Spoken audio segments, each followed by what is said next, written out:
Hey, Steve Saretsky here. As always, there's a blog post that goes with this video, so that's in the description below. But basically I want to talk about the big news today, which is Canada's largest alternative mortgage lender, Home Capital Group. Their stock dropped by 65% today. This was the company that famous short seller Marc Cohodes has been talking about for the last couple of years. Basically talking about a lot of their poor business practices, falsifying documents, creating these really bad loans, and obviously they've come under intense scrutiny over the last couple days, couple weeks. And anyways, today I think they basically, this company announced that they were receiving a $2 billion liquidity injection from an outside investor. People panicked and they backed out of the stock. The stock dropped 65% today, historical record. They're done. They're bust. The stock's down again 65%. They're in a liquidity crunch. They're basically done. This then spurred into other subprime lenders. Another one that Marc Cohodes is looking at that is short is Equitable Group. They dropped over 30% today. First National just over 10%. And so basically all these investors are now, as one lender starts to go, again, that sort of panic transfers through, and everybody's basically jumping ship. They're getting out of Dodge in these Canadian lenders. And so I guess, people are asking, okay, well, what are sort of the implications, or what does this necessarily mean for the Canadian housing market? So I'm going to sort of try to tie this all in together, try to make it as simple as possible for you so you can understand. But basically is the investor confidence. I mean, there's obviously been investors,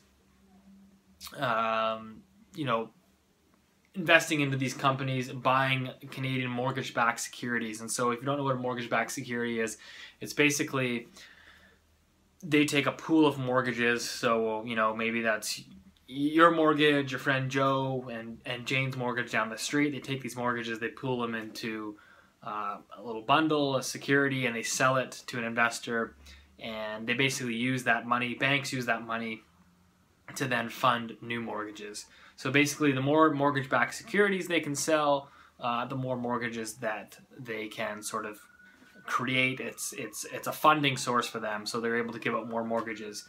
And so if you want to know, one of the biggest drivers behind the housing boom is obviously, again, the only way to sustain prices when your incomes are not rising is to increase the leverage, to take on a bigger and bigger mortgage and to give out more mortgages. And obviously, that's what I've talked about this in many videos. That's what stimulates demand. You can talk about foreign buyers and shortages of supply, etc. But at the end of the day, if nobody can get a mortgage, there is no demand. So ultimately, the banks stimulate housing booms, and so the only way to stimulate that is to create mortgages. And one of the ways the banks create these mortgages is by receiving investment or funding from people buying mortgage-backed securities.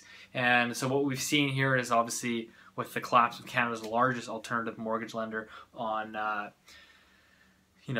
creating all these false loans and stuff, there's investors are starting to lose confidence. They're saying, oh, maybe there's something more to this. Maybe it's not as safe. Maybe it's not as secure.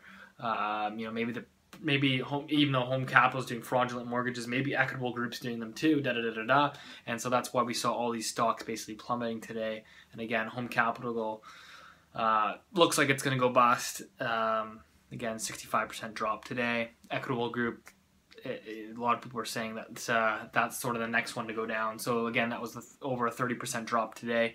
Whether or not that actually happens, it remains to be seen. But of course, if these companies do, it's sort of a trickle through the system. So basically, in the news, you might have seen that RBC was actually looking at teaming up with Equitable Group to sell off uninsured mortgages, mortgage-backed securities, bundling these uninsured mortgages. Again, this sort of gets complicated, but RBC was going to team up with a company that looks like potentially it might actually go bankrupt, and they're trying to see what the investor appetite was for these uninsured mortgage-backed securities.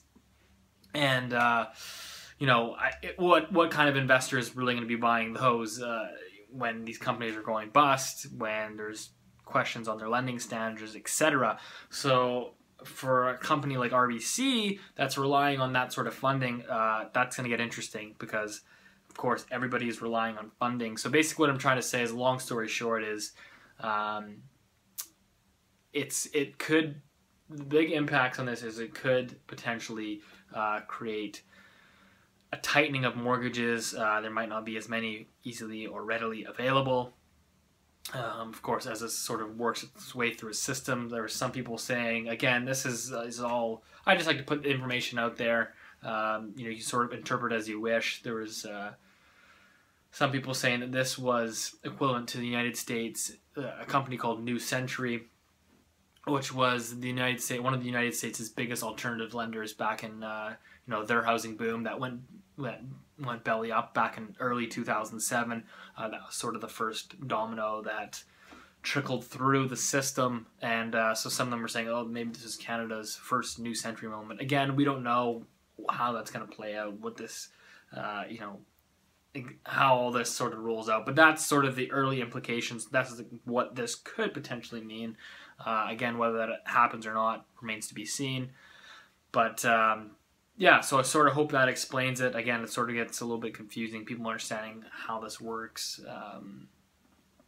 But again, the banks require these mortgage-backed securities, and it basically becomes a liquidity crunch. And yeah, so anyways, hope that helped. Hope that makes sense. If you have any questions, put them in the comment section. I'll try to get back to you.